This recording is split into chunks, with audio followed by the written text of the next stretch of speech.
Non, je suis pas de ceux qui pensent qu'on doit le faire de force. C'est-à-dire qu'en fait, si tu veux, déjà,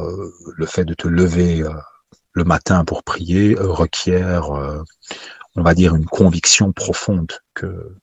le matin contient en fait quelque chose sur le plan spirituel qui est très important. C'est la raison pour laquelle d'ailleurs toutes les voies spirituelles, bouddhisme, islam,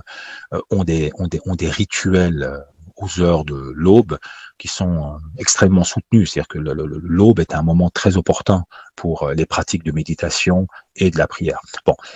outre le fait que ce moment-là est important, il faut déjà être convaincu que c'est important. Tu vois, et il faut arriver au niveau de conviction donné, à un niveau de conviction donné, où tu vas éventuellement, de par le fait que tu as compris l'importance de ce moment pour soit t'adonner à tes pratiques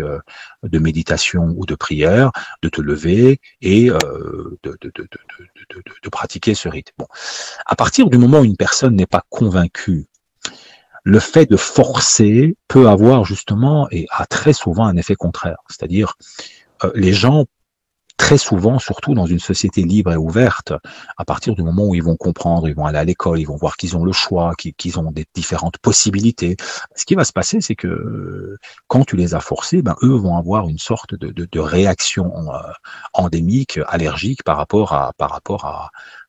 ce sur quoi ils ont été forcés et vont se retourner contre tout cela. C'est-à-dire qu'en fait, aujourd'hui, l'espèce de vague d'athéisme, la vague d'athéisme à laquelle on est confronté aujourd'hui, en tout cas dans le monde musulman, qui, bon, je connais pas les chiffres, hein, mais elle est quand même un peu due à cela, c'est-à-dire que on a vraiment beaucoup de gens qui ont été, on va dire, poussés, formatés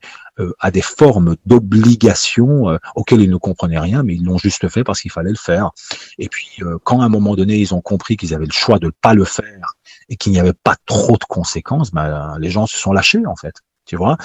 Et on a énormément de gens qui sont fondamentalement traumatisés par ces formes d'obligation qui leur sont tombées sur la tête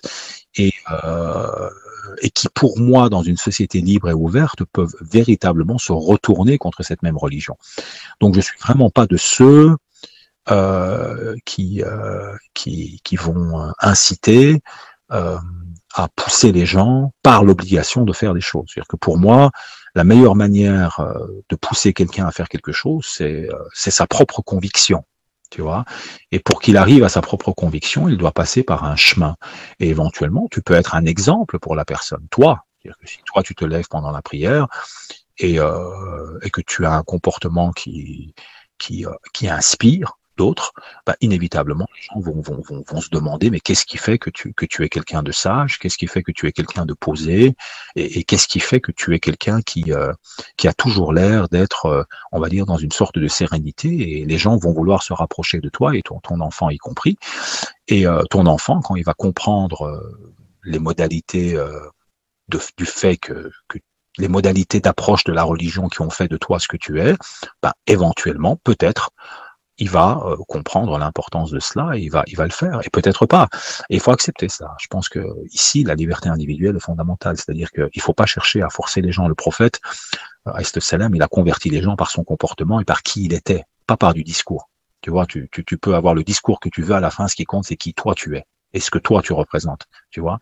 Et par conséquent, la seule chose que toi tu puisses faire, c'est d'agir sur toi, de te réformer toi, et éventuellement, toi, tu rayonneras autour de toi, et ceux qui doivent entendre, entendront, ceux qui doivent pas entendre ont peut-être un autre chemin, et peut-être ils y viendront par une autre porte, peut-être pas par toi,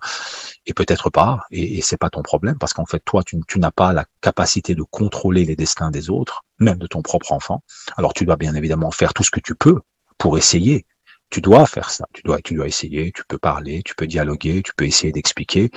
mais in fine, c'est-à-dire le résultat ne t'appartient pas en fait, parce que les gens ne t'appartiennent pas, tes enfants ne t'appartiennent pas non plus, tu vois, ils appartiennent à Dieu.